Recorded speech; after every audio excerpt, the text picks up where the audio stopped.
Good morning class, कैसे हो आप लोग। मैं सीए सौरभ शर्मा, आपका एक्सटर्नल फाइनेंशियल रिपोर्टिंग डिसीजन का मेंटर।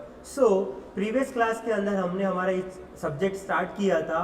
ये सब्जेक्ट एग्जाम के अंदर 75 मार्क्स का वेटेज कवर करता है और आपको कम से कम सर इसमें से एक ऐसे राइटिंग भी मिल सकता है। ठीक है, इंपॉर्टेंट चैप्टर है, इंपॉर्टेंट सब्जेक्ट है, अकाउंट्स इसको बोलते हैं यूएस गैप के हिसाब से। अपन ने चैप्टर 1 स्टार्ट कर दिया था जिसका नाम था the balance sheet, the financial statement. Okay, तो अपन ने प्रीवियस क्लास के अंदर ये चीज़ें पढ़ ली थी कि सर यूजर्स कौन होता है इसका, और फाइनेंशियल स्टेटमेंट किसके लिए बेनिफिशियल होता है, फाइनेंशियल स्टेटमेंट के क्वालिटेटिव पर्सपेक्टिव क्या होते हैं, क्वालिटेटिव के अलावा और दूसरा क्वांटिटेटिव पर्सपेक्टिव क्या होता है, ये सारी चीज़ें अपन ने डिस्कस करी थी।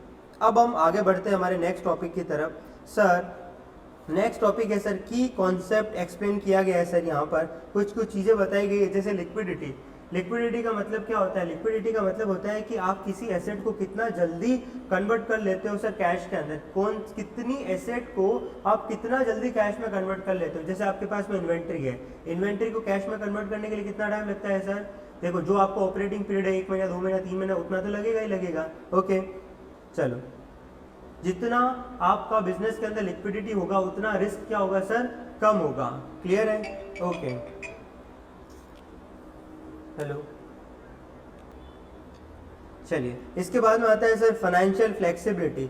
फाइनेंशियल फ्लेक्सिबिलिटी क्या होता है सर, फाइनेंशियल फ्लेक्सिबिलिटी का मतलब ये होता है सर कि यहाँ पर मेरा बिजनेस कितना फाइनेंशियली फ्लेक्सिबल है। मतलब अगर कोई ऐसा इवेंट आ जाता है जो कि क्या है सर, अनएक्सपेक्टेड सिचुएशन आ गई और उस सिचुएशन को हैंडल करने के लिए आपके पास में कितना कैश अवेलेबल है, that is your financial flexibility. ठीक है सर, मान लेते हैं कोई इमरजेंसी आ गई, बाढ़ आ गई, सुनामी आ गई, तो आपके पास में कितना कैश अवेलेबल है। अगला आता है सर सोल्वेंसी। सोल्वेंसी का मतलब होता है जो भी आपका ऑब्लिगेशन होता है, लॉन्ग टर्म ऑब्लिगेशन हो चाहे शॉर्ट टर्म ऑब्लिगेशन हो, उस ऑब्लिगेशन को पूरा करने के लिए आपके पास में कितना कैश अवेलेबल है। क्लियर है सर?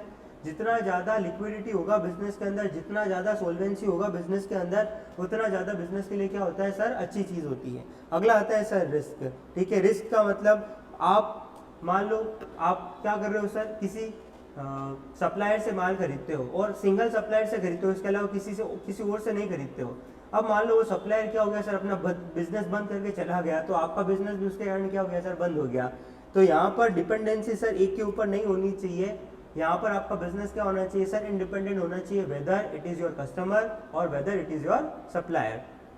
चलिए सर, अब बात करते हैं सर यहाँ पर बैलेंस शीट का यूजेस क्या होता है। Balance sheet future cash flow generate करने में मदद करता है, लॉन्ग टर्म डेट को पूरा करने में मदद करता है, इन्वेस्टर को कितना कैश डिस्ट्रीब्यूशन किया ये बताने के लिए मदद करता है। Okay sir, balance sheet directly क्या प्रेजेंट नहीं करता है, बैलेंस शीट कभी भी एक्चुअल मार्केट वैल्यू प्रेजेंट नहीं करता है। ये तो आपको पता ही होगा कि बैलेंस शीट के थ्रू कभी भी एक्चुअल मार्केट वैल्यू आपको पता नहीं चलती है। क्यों?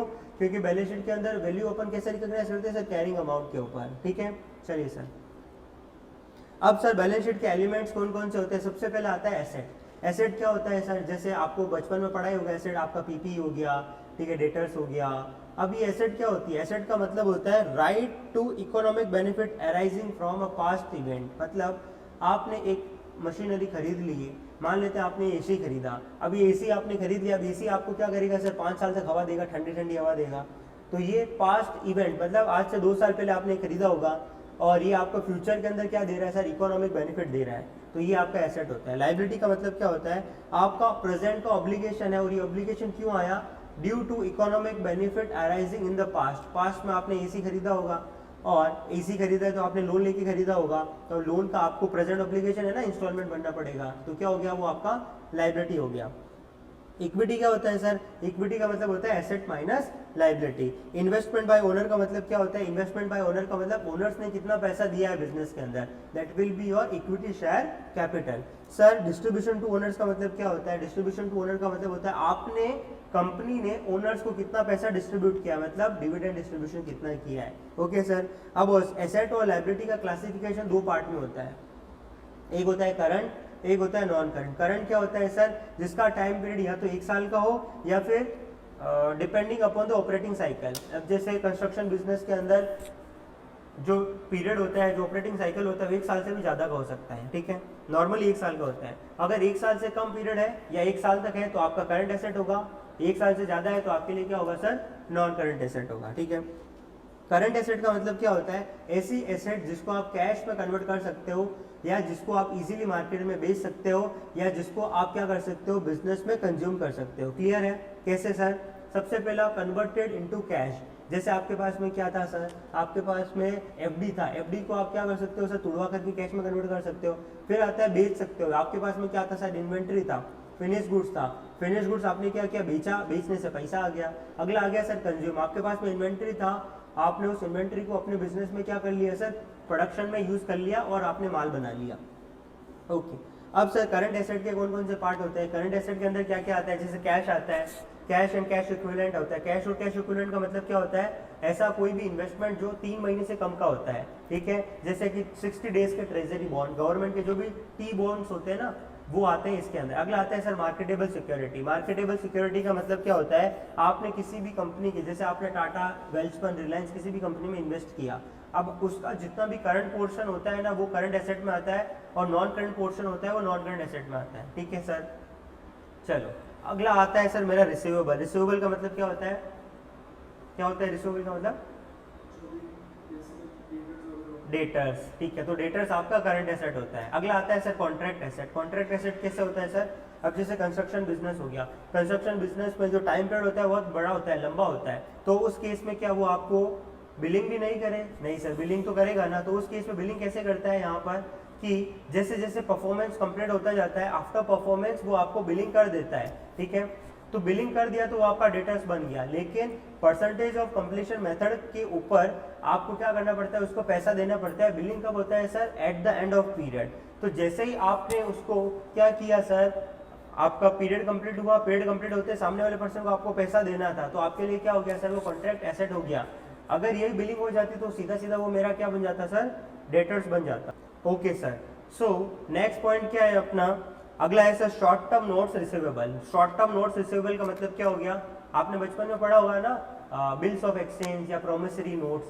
तो ये जितने भी 90 डेज के प्रोमिसरी नोट्स होते हैं ना, 1 साल से कम कम का जितना भी एसेट होता है वो आपका करंट एसेट होता है।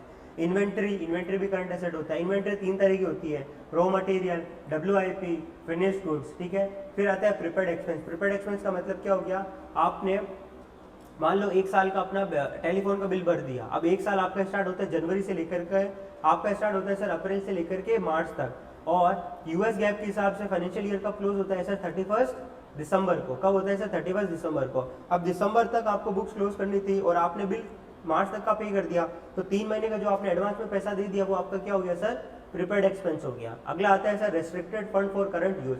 Restricted fund for current use का मतलब क्या हो गया, मान लेते हैं आपका आपने बोरोइंग ले रखा था और उस बोरोइंग का सर इंस्टॉलमेंट का पेमेंट करना है, तो इंस्टॉलमेंट का पेमेंट करने के लिए आपको कुछ पैसा साइड में करके रखना पड़ेगा ना, कि भाई कल को ऑब्लिगेशन आ गया तो मैं पैसा कहाँ से दूंगा, ठीक है, तो आपको कुछ पैसा रिस्ट्रिक्ट करके रखना पड़ता है। वो रिस्ट्रिक्टेड फंड रेस्ट्रिक्टेड पर्पस के लिए यूज होना चाहिए। समझ में आया?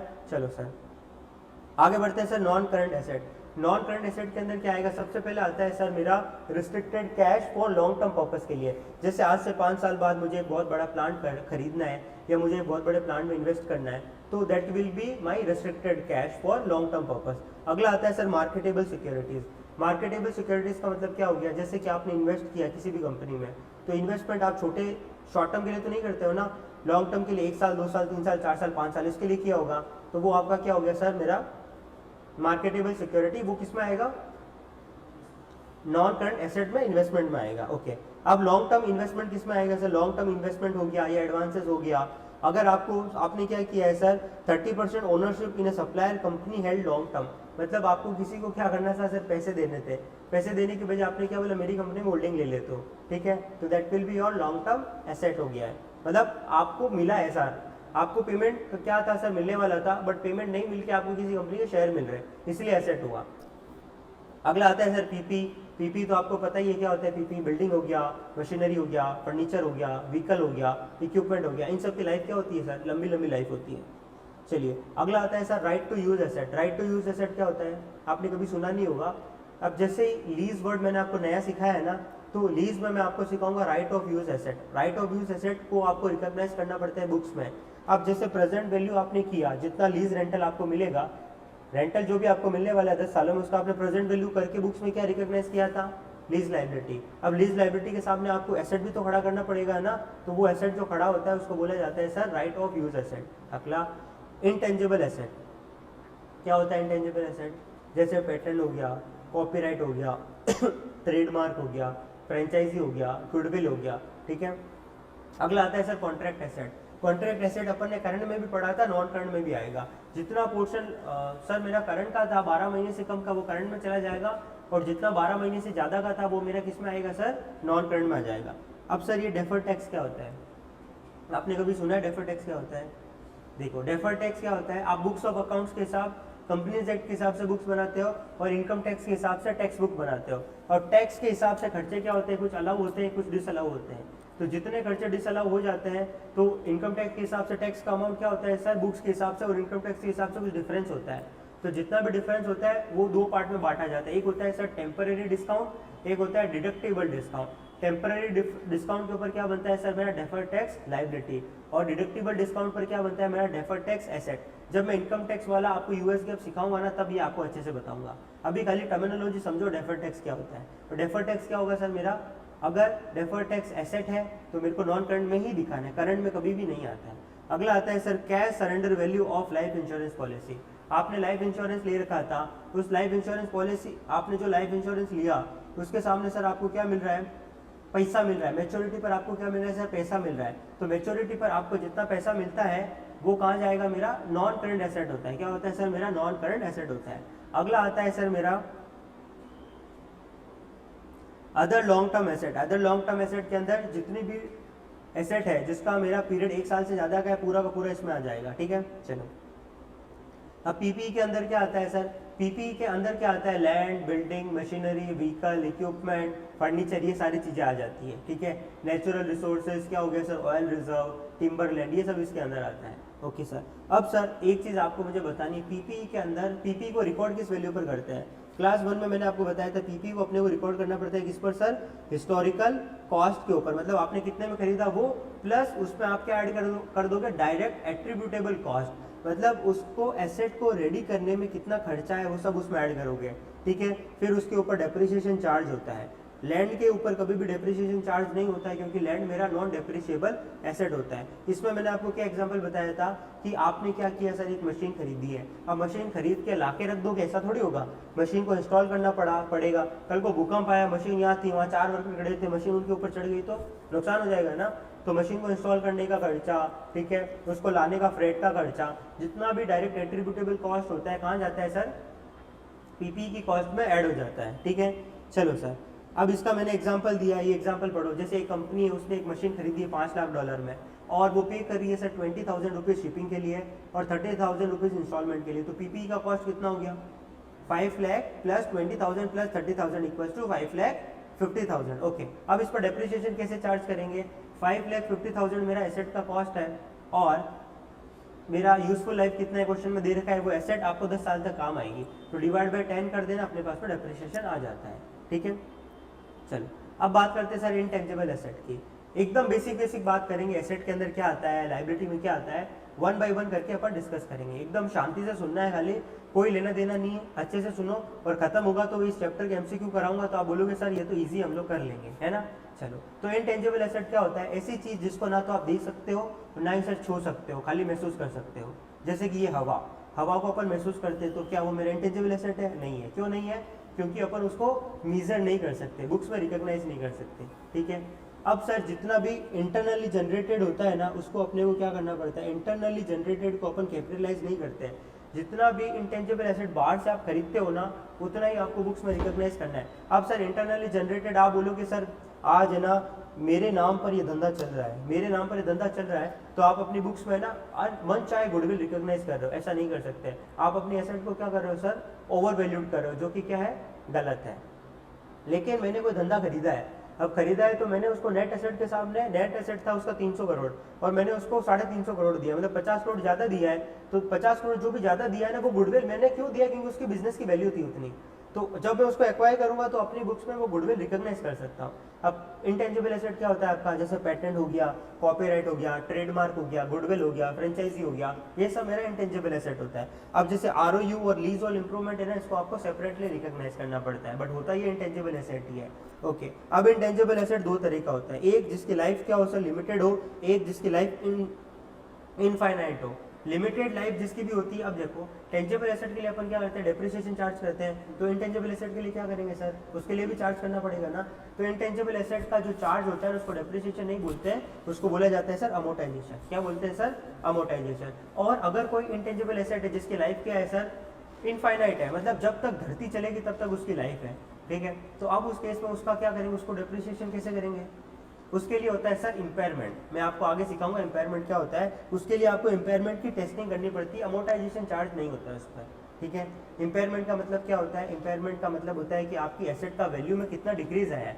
आप अपनी बुक्स के अंदर वैल्यू रिकॉग्नाइज करो 600 रुपये में, और जब मार्केट में आप उसको बेचने जाओगे तो आपको 200 रुपये मिलेगा, तो आप 600 पे क्यों रिकॉग्नाइज करो, 300 का इम्पेयरमेंट बुक कर लो। ओके, चलो अभी खाली वर्ड समझो, एक एक चीजें अपन आगे देखेंगे। अब ये क्वेश्चन इलस्ट्रेशन देखो, एक कंपनी है, उसने क्या किया, एक पेटेंट खरीदा है $3 लाख में, जिसकी लाइफ है 20 साल और expected to use for 10 year more. तो यहाँ पर उसका अमोर्टाइजेशन कैसे करेंगे सर अपन, लीगल लाइफ से आपको कोई मतलब नहीं है, हमको किस चीज से मतलब है सर, कि वो एसेट मेरे कितने काम आएगी, मेरे तो 10 साल ही काम आएगी ना। तो अमोर्टाइजेशन कैसे होगा, 3 lakh divide by 10 equal to 30,000 every year में उसको अमोर्टाइज करूंगा। ओके सर,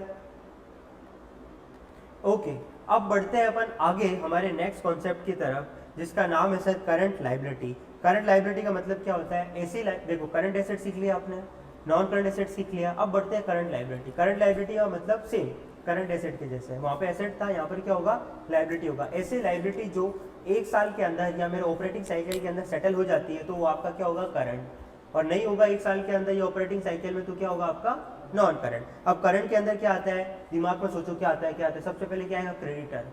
क्रेडिटर जिनसे मेरे को माल खरीदा, मैंने खरीदा तो उनको पैसा देना पड़ेगा। फिर क्या आता है सर, अगर कोई डिविडेंड पेएबल है ना, तो डिविडेंड पेएबल तो है, तो पे करना ही पड़ेगा ना। अगला आता है सर मेरा कॉन्ट्रैक्ट एसेट था, वैसे कॉन्ट्रैक्ट लायबिलिटी भी होगा। अब कॉन्ट्रैक्ट लायबिलिटी का करंट पोर्शन करंट में आएगा, non current portion non current में आएगा। अगला आता है सर कस्टमर ने डिपॉजिट दिया, एडवांस दिया है, ठीक है, तो ये किस में आ जाएगा, जैसे कस्टमर ने सिक्योरिटी डिपॉजिट दिया है। अब जैसे आप क्या करते हो, घर रेंट पे लेते हो, तो आपको अपने ओनर को क्या करना पड़ता है, डिपॉजिट भरना पड़ता है, और जब घर खाली करते हो तो डिपॉजिट आपको वापस मिल जाता है। तो आपने डिपॉजिट दिया आपके ओनर को, तो ओनर की क्या है, वो लायबिलिटी है, क्यों, क्योंकि उसको वापस देना है। सर अगर डिपॉजिट कैसा है मेरा, सिक्योरिटी डिपॉजिट नॉन रिफंडेबल है, तो क्या होगा, देखो अभी मैंने क्या बताया, रिफंडेबल मतलब आप जब घर लेते हो रेंट पे, तो सामने आप डिपॉजिट देते हो ओनर को, तो ओनर का लायबिलिटी होता है, जब आप घर खाली करोगे तो वापस देना पड़ेगा उसको, तो वो क्या हो गया सर, रिफंडेबल। तो उसके लिए लायबिलिटी है, आज नहीं तो कभी 1 साल बाद, 2 साल बाद, जितना भी आपका एग्रीमेंट है उसके बाद में उसको देना पड़ेगा, तो उसकी लायबिलिटी हो गया। अगर यही सर नॉन रिफंडेबल होता तो उसकी लायबिलिटी नहीं होती ना, आपकी एसेट होती, क्यों, वो आपको कभी देने वाला ही नहीं है, तो वो कहाँ जाएगा सर, वो आपका रेंट का ही पार्ट बनेगा। आपने क्या किया सर, एडवांस में रेंट पे कर दिया उसको। ओके, समझ में आया, चलो आगे बढ़ते हैं। अगला हो गया सर कस्टमर ने क्या किया, डिपॉजिट दिया, ये तो देख लिया। अगला है sir agency collection. Agency collection मतलब आप सेल करते हो, आप सेल करते हो तो सेल करते हो तो कस्टमर से आप जीएसटी लेते हो, कस्टमर से आप वेट लेते हो, कस्टमर से एक्साइज ड्यूटी लेते हो, तो ये पैसा आपका है नहीं, आपने कलेक्ट किया है, आपको किसको देना है, गवर्नमेंट को देना है, तो आपकी क्या है, ये लायबिलिटी है। तो आप बुक्स में क्या दिखाते हो सर, आउटपुट टैक्स लायबिलिटी, क्या दिखाते हो, आउटपुट टैक्स लायबिलिटी। ओके, अगला आता है सर मेरा ऑब्लिगेशन ड्यू ऑन डिमांड, मतलब जो भी डिमांड नोट पेएबल आता है वो लायबिलिटी होता है। फिर शॉर्ट टर्म लोन मतलब 30 डेज, 60 डेज, 90 डेज में जो भी आपका अमाउंट पेएबल हो गया।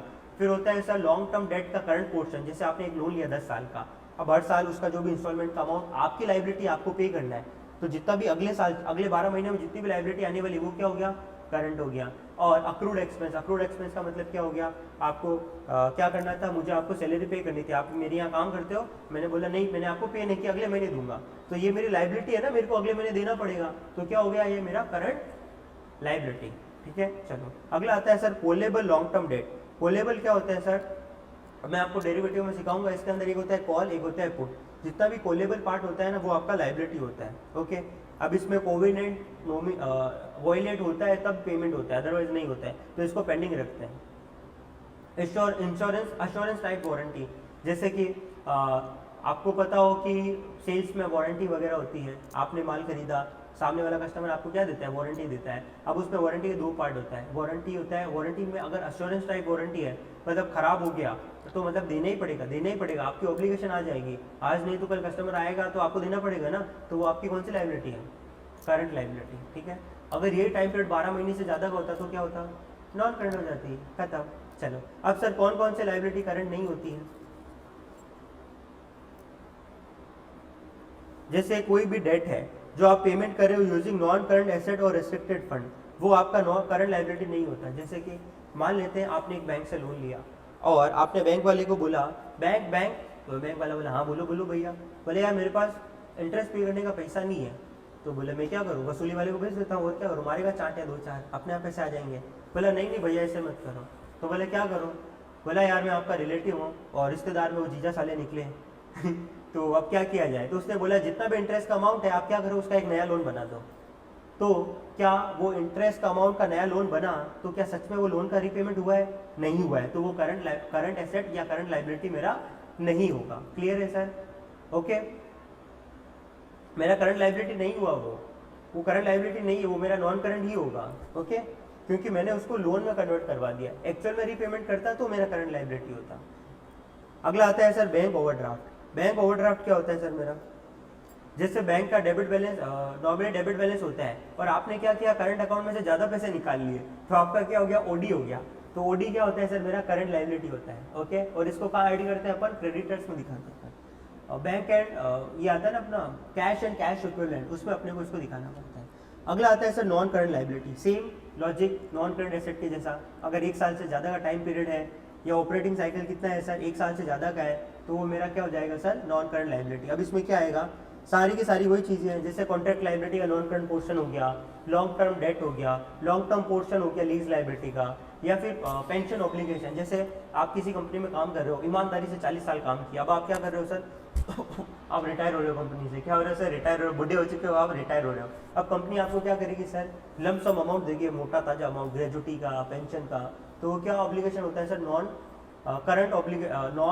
करंट लाइबिलिटी होता है आपका, क्योंकि आपको 10 साल बाद, 40 साल बाद, 50 साल बाद जब पे करना है, तब इतना बड़ा अमाउंट कहाँ से लेके आओगे आप, थोड़ा करके 40 साल तक इकट्ठा करना पड़ता है कंपनी को, ओके। इसके बाद में आता है सर डेफर्ड टैक्स लाइबिलिटी, वो भी नॉन करंट होता है। अगला आता है सर अश्योरेंस टाइप वारंटी का लॉन्ग टर्म पोर्शन।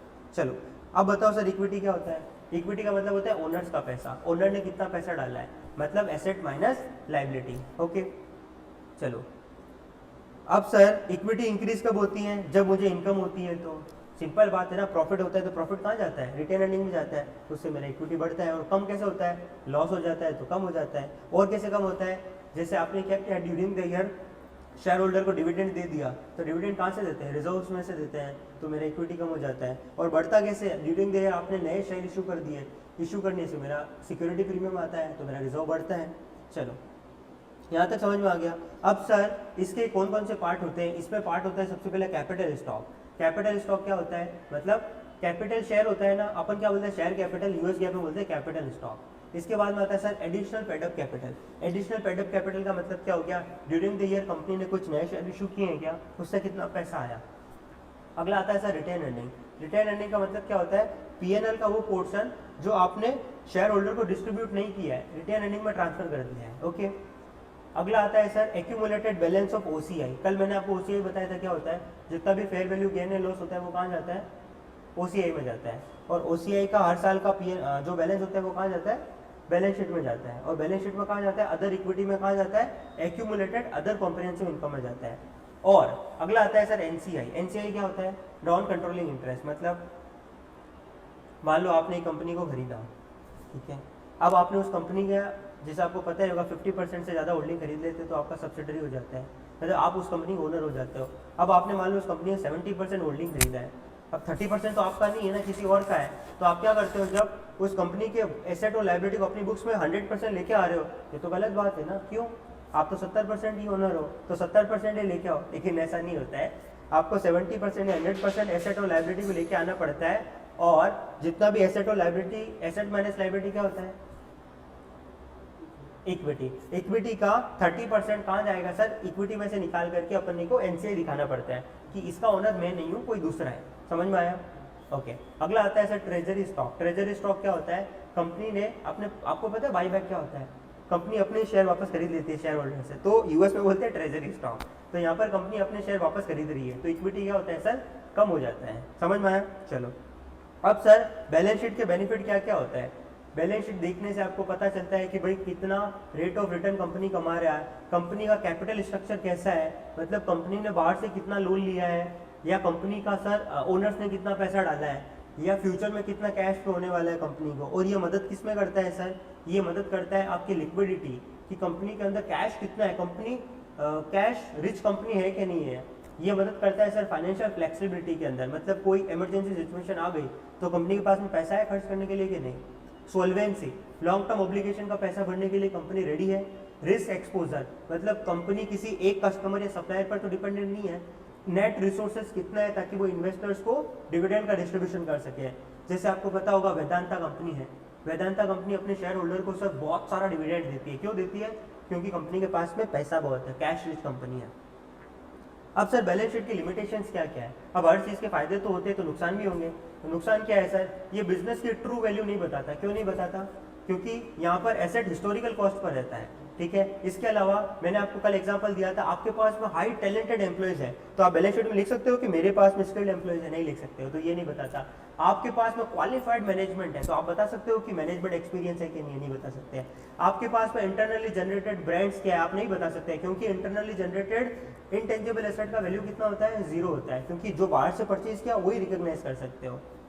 चलो ये सारी चीज़ें अपन ने 1 बाय 1 करके डिस्कस कर ली है, और ये एग्जांपल मैंने आपके सामने दिया है, आप इसको देख सकते हैं, ठीक है। इस कंपनी का करंट रेशियो निकालना था। करंट रेशियो क्या बताता है सर, कंपनी की लिक्विडिटी को बताता है। और करंट रेशियो क्या होता है मेरा, current asset divide by current liability. Okay चलो अब अपन क्या करते हैं, इस चैप्टर का चैप्टर नंबर 1 अपना कंप्लीट हो गया है। यस सर, अब अपन इस चैप्टर के क्या करते हैं, एमसीक्यूज करते हैं और देखते हैं अपने को कितना समझ में आया है। ओके यस सर, सो अब अपन स्टार्ट करने वाले हैं हमारे 1 बाय 1 करके एमसीक्यूज। एमसीक्यू नंबर 1 डिस्कस करते हैं। सबसे पहला क्वेश्चन देखो, मजा आएगा, जितना भी आपने पढ़ा है सब यहाँ पर आपका टेस्ट होगा। Statement of financial position provide a basis for all of the following accept. अब जो आपका स्टेटमेंट ऑफ फाइनेंशियल पोजीशन क्या होता है सर, आपका बैलेंस शीट पीएनएल यही होता है। ये क्या बताता है सर, बेसिस बताएगा, इसमें से एक एक्सेप्ट होगा, बाकी सब सही होगा। देखो, determining profitability and assessing past performance for a specific period, okay, assessing liquidity and financial flexibility, हाँ ये तो सुना था मैंने, ये मैंने आपको बताया था, याद आ रहा है आपको, फ्लेक्सिबिलिटी किसमें था और फाइनेंशियल लिक्विडिटी कितना था, पॉइंट था ना ये। नेक्स्ट, इवेल्यूटिंग कैपिटल स्ट्रक्चर, हाँ ये भी बताया था, और रेट ऑफ रिटर्न कंप्यूट करता है, ये भी सही है। तो गलत कौन सा ऑप्शन है इसमें से, A, option A is the wrong answer. चलो, primary objective of financial statement reporting is to meet the needs of, primary objective क्या होता है सर फाइनेंशियल स्टेटमेंट का, सुपरविजन और मैनेजर्स नहीं, investors and creditors. Primary objective of financial statement reporting is to meet the need, किसकी need को पूरा करता है, किसकी नीड्स को पूरा करता है फाइनेंशियल स्टेटमेंट। प्राइमरी किसकी नीड को पूरा करता है, स्टाफ और कस्टमर की, ऑफिसर और ऑडिटर्स की। बताओ कौन सा ऑप्शन सही होगा, किसकी नीड को पूरा करता है फाइनेंशियल स्टेटमेंट, प्राइमरी। प्राइमरी किसकी नीड को पूरा करता है सर, सोचो, अगर फाइनेंशियल स्टेटमेंट नहीं होगा तो किसका नुकसान होगा सर, आप अपने आप को सोचो, फाइनेंशियल स्टेटमेंट नहीं होगा तो आप किसी कंपनी में इन्वेस्ट कैसे कर पाओगे, नहीं कर पाओगे ना। इन्वेस्टर और creditor, option B is the right answer. चलो question number 3, suppose that a company pay one of its liability twice during the year in error, मतलब गलती से उसने एक लायबिलिटी को 2 बार पेमेंट कर दिया है। What is the effect of this mistake? इस मिस्टेक का क्या इम्पैक्ट आएगा। लाइबिलिटी मैंने क्या कर दी, 2 बार बुक कर दी, और लाइबिलिटी कैसे बुक होती है सर, बताओ, लाइबिलिटी कैसे बुक होती है, लाइबिलिटी कैसे होती है sir, expense debit to liability, ऐसे लाइबिलिटी बुक होती है ना। तो ये एंट्री आपने 2 बार कर दी तो इसका इम्पैक्ट क्या हो गया होगा, इसका इम्पैक्ट क्या हो गया होगा, लाइबिलिटी क्या हो गई होगी सर मेरी।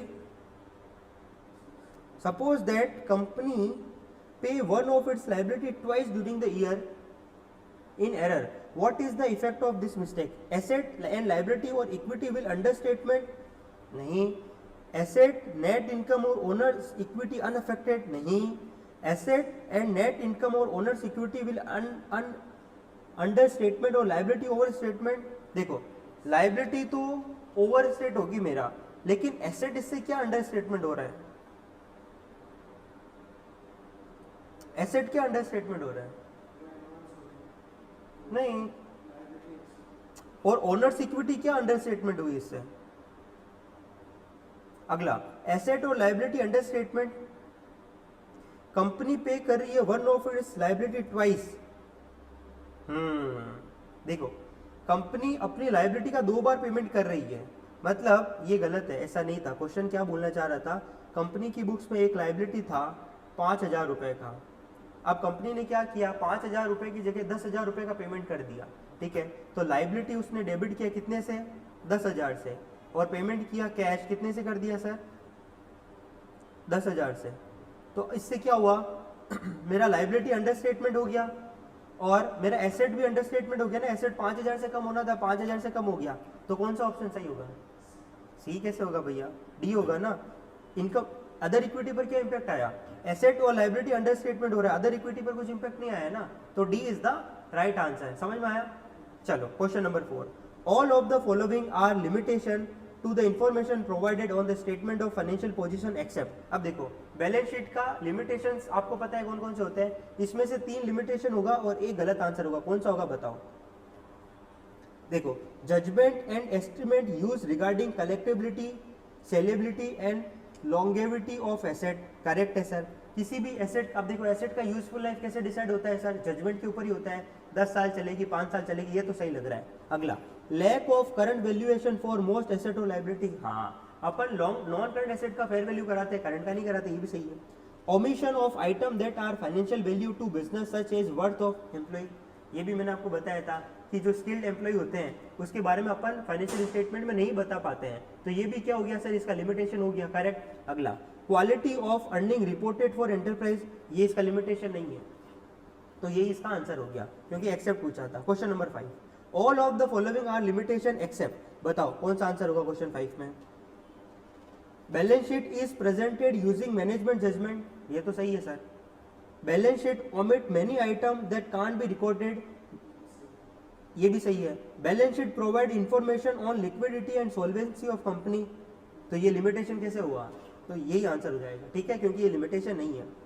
इन time of rising prices, price बढ़ रहे हैं, what affect does the use of historical cost concept have on the company asset value and profit, क्या इंपैक्ट आएगा सर?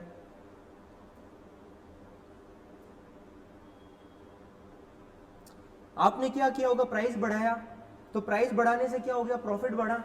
सिंपल सी बात है, सेल्स वैल्यू बढ़ने से प्रॉफिट बढ़ेगा, और प्रॉफिट बढ़ने से क्या होगा मेरा?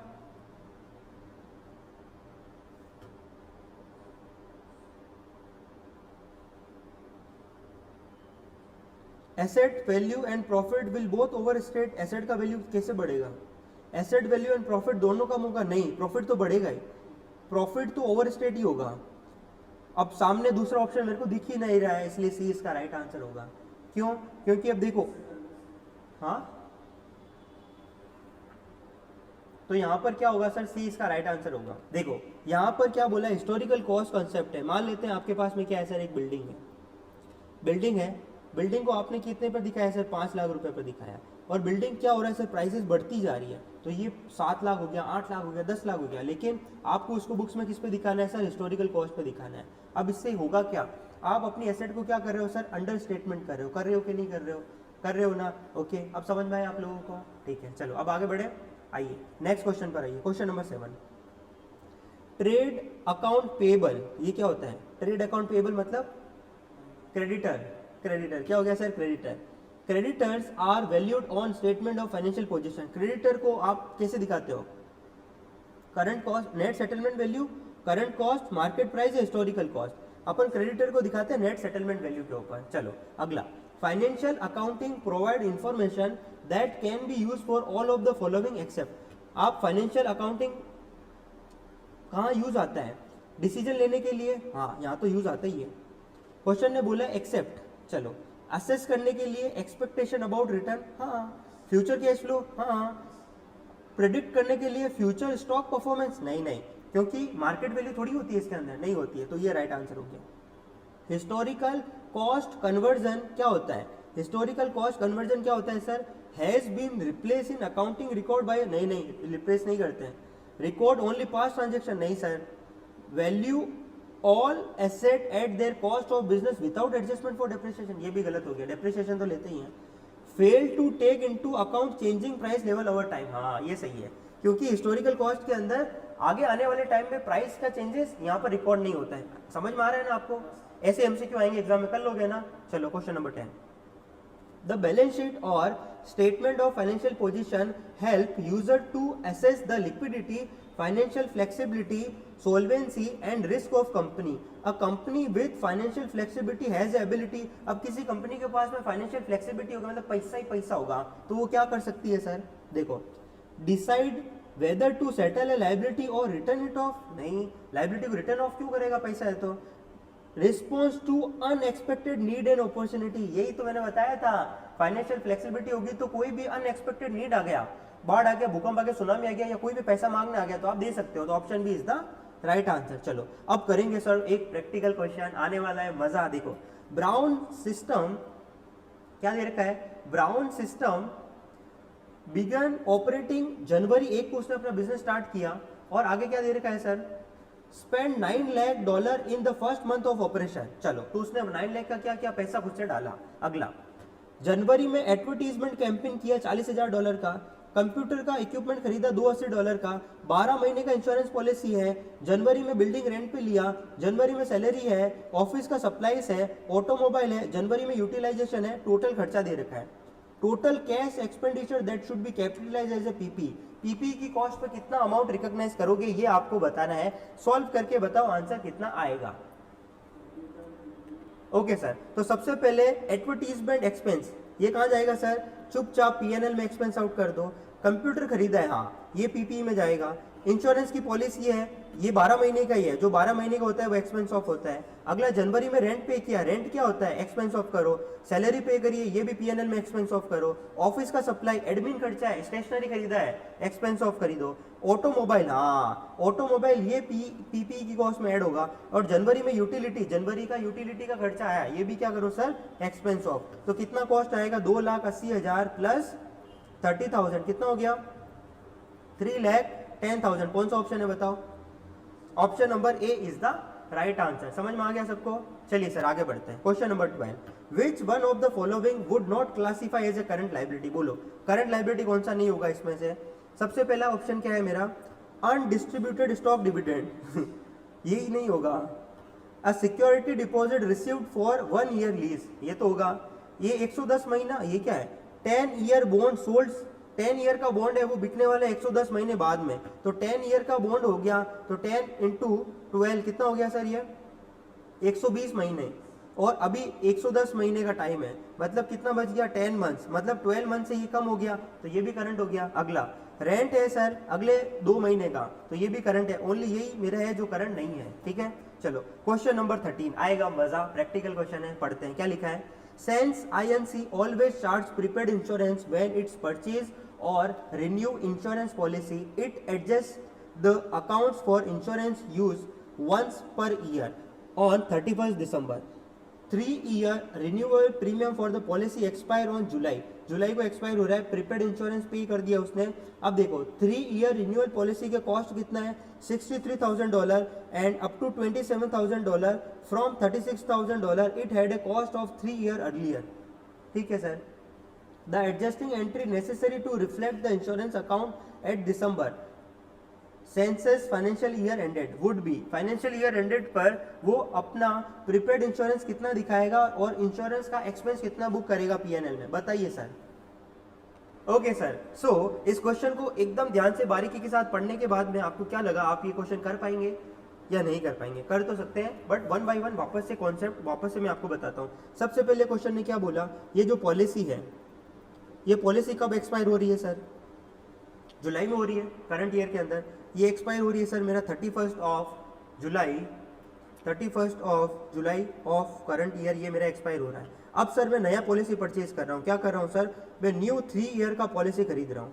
न्यू 3 ईयर का मैंने पॉलिसी परचेज किया, ये मैंने इमीडिएटली कर लिया, मतलब जुलाई में खत्म हुआ और मैंने 1 अगस्त से ये मैंने खरीद लिया। अब सर ये मेरा जुलाई, ये मेरा फाइनेंशियल ईयर है मान लेते हैं, फॉर एग्जांपल 1 जनवरी से स्टार्ट हो रहा है और ये 31 ऑफ दिसंबर को खत्म हो रहा है। तो यहाँ पर जुलाई में मेरा खत्म हुआ और मैंने 1 ऑफ अगस्त को नया खरीद लिया, ठीक है। तो अगस्त से लेकर के दिसंबर तक ये मेरा करंट ईयर का खर्चा होगा, लेकिन मैंने जो अगस्त को खरीदा है वो सीधा 3 साल के लिए खरीद लिया। तो सर 3 साल में से अगस्त, सितंबर, अक्टूबर, नवंबर और दिसंबर, ये कितना हो गया 5 महीना। ये 5 महीना सर ये मेरा खर्चा इस साल का, तो ये पीएनएल के अंदर चला जाएगा। और 3 साल में से 5 महीने गए तो कितने बच गए सर, 2 ईयर्स और कितना हो गया 7 मंथ्स। ये क्या हो गया मेरा प्रीपेड हो गया, क्या हो गया सर मेरा प्रीपेड एक्सपेंस हो गया। ओके चलो अब आगे बढ़ते हैं। अब सर यहाँ पर उसने पेमेंट कितना किया है, ओल्ड पॉलिसी कितना है सर मेरा 36,000 का ओल्ड पॉलिसी था और ये 3 साल के लिए था। तो यहाँ पर कितना हो गया सर मेरा 12,000 रुपये। 12,000 रुपये ये ईयर का है, मंथली बताओ कितना होगा, $1,000। $1,000 मंथली हो गया। ओके अब सर जनवरी से लेकर के जुलाई तक कितने महीने हो गए, 7 महीने।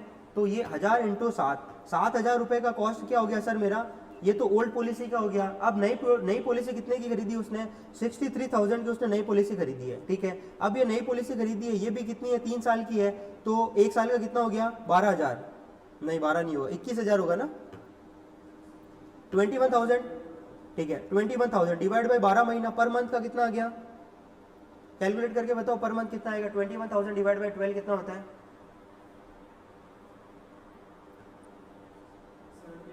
$1,750 हो गया। अब इस साल कितना यूटिलाइज किया मैंने, 5 महीना, तो 1750 इंटू 5 कितना हो गया 8,750, ठीक है इतना हो गया।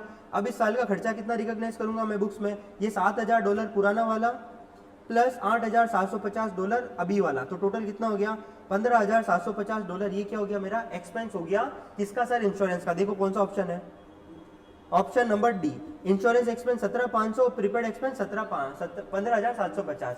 समझ में आया सबको, अच्छा क्वेश्चन था। चलो अब आगे बढ़ते हैं क्वेश्चन नंबर 14 के ऊपर। क्वेश्चन नंबर 14 पर आइए।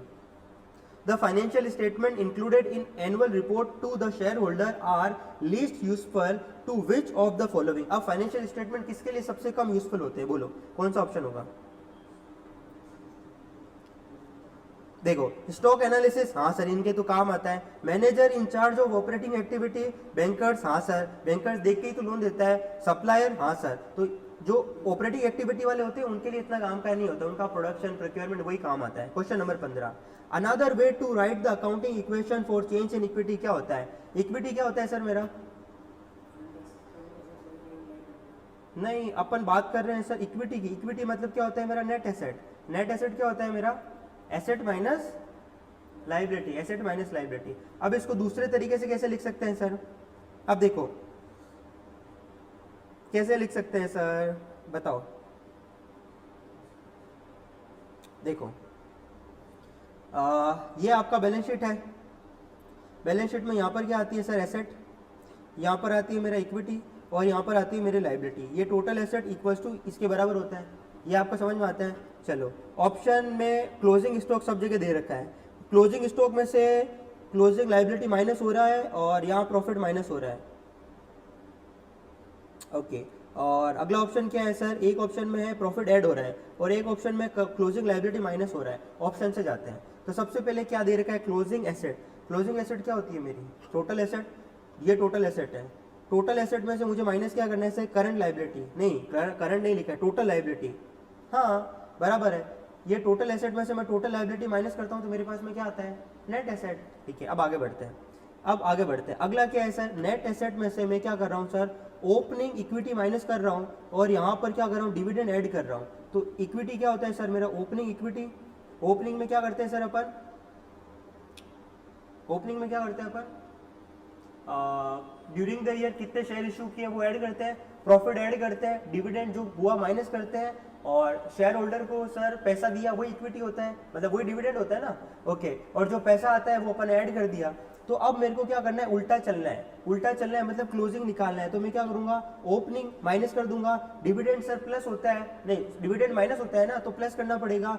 तो इक्वल टू प्रॉफिट आएगा कि नहीं आएगा सर, आएगा। कैसे आएगा देखो, मान लेते हैं आपके पास में बैलेंस शीट है। बैलेंस शीट क्या है सर, मेरे पास में एसेट है, मान लेते हैं कितनी एसेट है सर, ओके सर। सो यहाँ पर मान लो मेरा टोटल एसेट कितना है सर 1 लाख है, मेरा टोटल लायबिलिटी 80,000 है और 20,000 का क्या है सर इक्विटी है। अब ये क्लोजिंग है, मान लेते हो ओपनिंग में 10,000 का इक्विटी था और 12,000 का आपको क्या हुआ सर प्रॉफिट हो गया और 2,000 का आपको डिविडेंड डिस्ट्रीब्यूशन कर दिया, तो क्लोजिंग इतना बनेगा कि नहीं बनेगा। देखो ओपनिंग में 10,000 था, 12,000 का मेरे को प्रॉफिट हुआ, 2,000 का मैंने डिविडेंड दे दिया, तो क्लोजिंग कितना बन गया 20,000 बन गया। ठीक है, चलो अब इसको इक्वेशन में फॉर्म करते हैं।